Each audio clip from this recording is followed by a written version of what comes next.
from Apex Combat Technologies. I'm here today to talk to you about a new product that we have called Gunworks Removable Camouflage Paint. This is a weapons and equipment paint and was designed for the Australian Defence Forces. It's used by our troops in both Afghanistan and Iraq. Today, for the first time, it's available to the general public to be used on hunting rifles, paintball rifles, pistols, and pretty much anything else you fancy, except your wife's car. Don't do that, trust me. Anyway, what sets this paint apart from everything else on the market today is that it's designed to be fully removable and is safe to be used on all metals, plastic and rubber of a modern firearm. The cost is about a quarter of the cost of a professional camo job, and unlike a permanent camo job, it shouldn't affect the resale value of your firearm at all. At the moment, it's available in two kits. We have the Fern Gully kit, which is the darker colours used in Australian sort of forests and brush, and the second kit is Sandy Desert, and that's used in obviously lighter outback conditions. Each kit includes the removing solvent, which is a unique formula which is designed to work with the paint. Alright, so today we will be camoing this lovely Winchester 70-22 bolt action. I've done a safety check already, that's all clear. As you can see, it is a timber stock, or it has a timber stock, and you just need to be a little bit cautious when using this paint with a timber stock, in that any scratches or dents the paint can get in and it makes it difficult to remove. The same with the grips.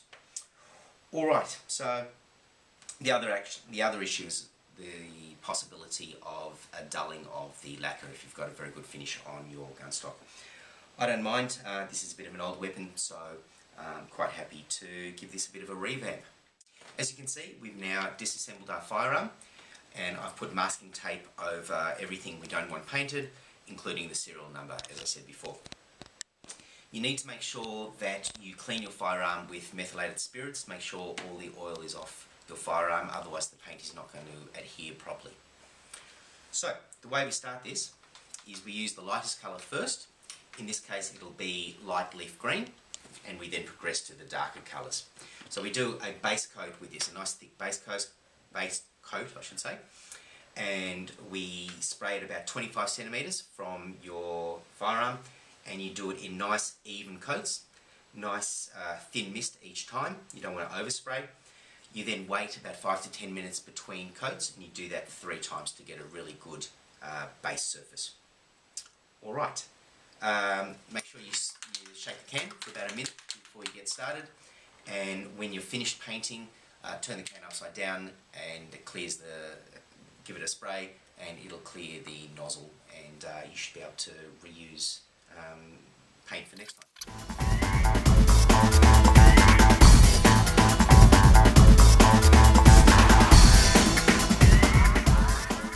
Alright, so we've done our base coat and it's nice and dry. You may have noticed I've partially reassembled it, only in the sense that I want the barrel and the stock, when I finally decorate it, to have a matching pattern. Otherwise it'll be discontinuous. So I've put them together for now. Alright, and what we're going to do is going to use the next colour, the dull leaf green in the sequence, and I've just brought out from the garden some branches, some leaves, some branches that we're going to use as a template for our camouflage. Now, in nature, you don't get a lot of vertical and horizontal lines, so we're going to be crisscrossing these things along our firearm, and we're just going to paint over the top of it.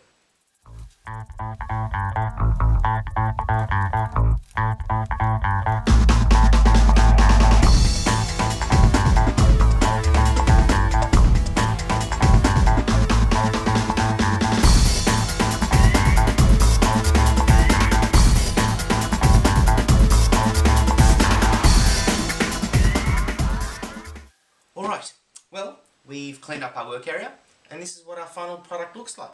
I reckon it's come up a treat. So this was our old Winchester 70, now done up with Gunworks Removable Camouflage Paint, and I reckon that looks fantastic. Have a look at that.